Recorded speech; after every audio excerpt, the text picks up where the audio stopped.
অর্ধেক জীবন পার করে আমি বুঝলাম আমি কখনো মানুষ চিনতে পারিনি। যাদের জন্য জীবন আমি উজাড় করে দিলাম, তারা নিঃশব্দে আমাকে বুঝিয়ে দিল আমি কখনো তাদের আপন ছিলাম না। হায়রে জীবন! ঠিক তেমনি আমার বাবাও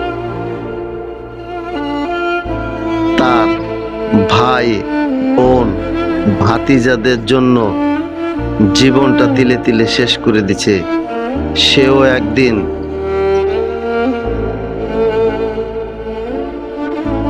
এমন পরিস্থিতি এসে দাঁড়াইছিল, তখন তারা কখনো তার পাশে এসে দাঁড়ায়নি। হায়রে জীবন! ঠিক আমারও জীবনে একই অবস্থায় হয়ে দাঁড়াইছে। তাই বলছি, ভাবিয়া করিও কাজ, করিয়া ভাবিও না।